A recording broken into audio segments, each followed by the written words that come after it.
सवाल है तो आप पूछ सकते हैं सर मुझको। इसमें कैपिटल को कभी भी निकाल सकते हैं सर जैसे फिक्स डिपॉजिट वगैरह करते हैं हम लोग, तो कंपाउंडिंग में क्या है 10% मंथली कैलकुलेशन के हिसाब से पैसा मिलता है।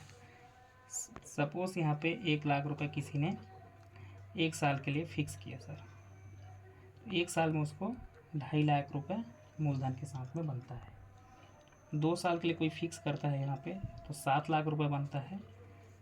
अगर कोई 5 साल के लिए फिक्स करता है तो 2,43,58,480 रुपये बनता है सर, मतलब 2.5 करोड़। 1 लाख का। अब भाई 1 लाख पैसा हम रख रहे हैं, वो इतना पैसा कैसे बन रहा है, ठीक है, इसको थोड़ा समझते हैं। कंपाउंडिंग में क्या होता है सर, यहाँ पे चक्रवृद्धि ब्याज फार्मूला में पैसा मिलता है। सपोज मान के चलिए आप 1,000 यहाँ पे डिपॉजिट किए अक्टूबर पे, ठीक है, फिक्स किए, तो 10% ब्याज मतलब कितना बन जाएगा हमारा 100, ठीक है। मूलधन कितना हो जाएगा टोटल 1100, ठीक है। अब नवंबर में मान के चलो फिर ट्रेड लगता है, तो नवंबर में कितना का ट्रेड लगेगा सर, हमारा 1100 का ट्रेड लगेगा।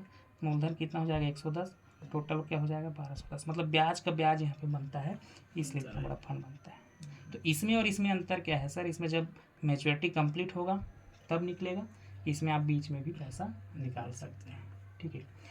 अब इस प्लान को देख के आपको क्या लगता है, जैसे कई लोग बोलते हैं सर हम तो किसी को बताने नहीं जानते हैं ना, बता नहीं पाएंगे, तो उसके लिए बेस्ट है भाई आप अपना पैसा खाते में रखो और ब्याज लेते रहो, ठीक है ना। प्लान पूरा पारदर्शिता रखा है सर, प्लान में कहीं पे भी किसी प्रकार का कोई लूप होल आपको देखने को नहीं मिलेगा।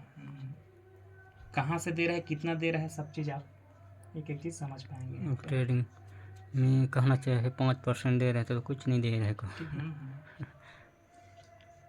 तो है सर 5% तो हम तो है ना। ट्रेडिंग करने वाले तो मैं पर डे का 5 से 10% निकाल लेते हैं सर, तो यहाँ पे 5-10% दे रहे हैं, मतलब एकदम सेफ है। लेकिन एक ट्रेडर के लिए 5% कुछ नहीं है, लेकिन इसी ब्याज को हम किसी को जो SIP करता है या फिर जो म्यूचुअल फंड या फिर RD FD करके रखता है, उसके पास बताएंगे बैंकों से तुलना